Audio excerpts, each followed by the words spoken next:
What is up YouTube? Today I really want to show you how to build the LC10 in a way that complements the weapon and allows it to perform the best it possibly can. We'll start out with some information about this SMG, then I'll show you the best attachments available to improve it and finish off with a summary outlining my opinions about the weapon. The LC10 is really unique. It's confused. It's an SMG that doesn't really know if it is an SMG or if it's an assault rifle. In the end, it compromised by being an SMG that is also an assault rifle. The rate of fire is decently quick and the time to kill is also really good.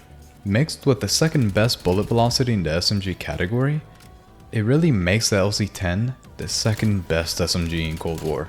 The LC10 already has almost no recoil, so whenever you put something that reduces the recoil just by a tiny little bit, you end up with almost zero recoil, making it a really good weapon for long range battles while allowing you to still strafe quickly due to it being an SMG. The iron sights for this weapon are really good for someone like myself because I really feel like it doesn't block much of my vision. While I know that some other people had some issues with it, but so far honestly this build I really don't think you need it. You'll be able to see everything that you ever want to see with the iron sights. Now for some reason the LC10 has 34 bullets, and whenever you mix that in with the quick reload speed that it has, this weapon really feels like you don't need anything else. You really don't need to sacrifice any other stats like aim down sight time in exchange for a larger magazine. So you can use a magazine that really doesn't have any downsides.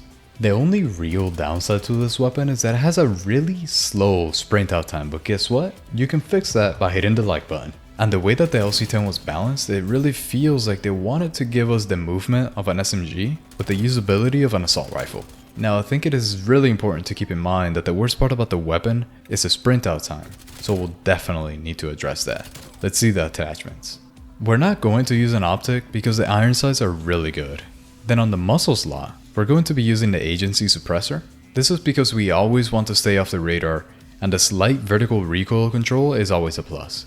It'll lower our effective damage range to 20 meters, but that's still really good for an SMG. Now I found that the best attachments for the barrel slot is the 11.9 inch reinforced heavy barrel. This is because it's going to help us with the effective damage range and it'll increase the bullet velocity by a large amount. When it comes to the body attachment, we're really not going to need one because we're barely going to be hip firing with it. The underbarrel slot is the one where you can really choose your path. If you want to use the LC10 as a high mobility weapon, then you don't put anything in the underbarrel. Yet, if you want to exchange the mobility for the ability to use the weapon as an assault rifle, then you put on the field agent grip.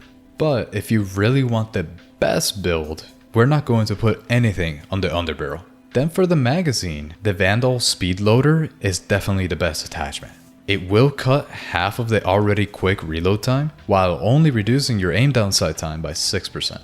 We want to keep the aim down sight time as short as possible, which is why we're not going to use any of the other attachments.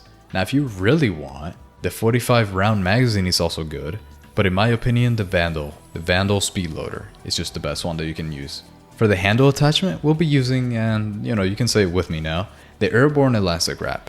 It's just way too good. I really put this shit on everything. And then lastly, we'll be using the Raider stock for the stock attachment.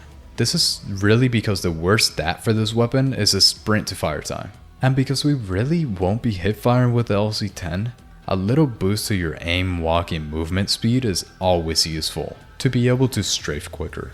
To summarize my thoughts about the weapon, it really feels like the LC10 was meant to be for people that don't want to compromise. It feels like the jack of all trades, but the master of none. Because of that, it's often better than a master of one. If you want to use an assault rifle, use the AK-47 or the XM4. If you want to use an SMG, then use the AK-74U. But if you want something that is almost as good at being an SMG as the AK-74U, or something that is almost as good as the XM4, then use the LC10.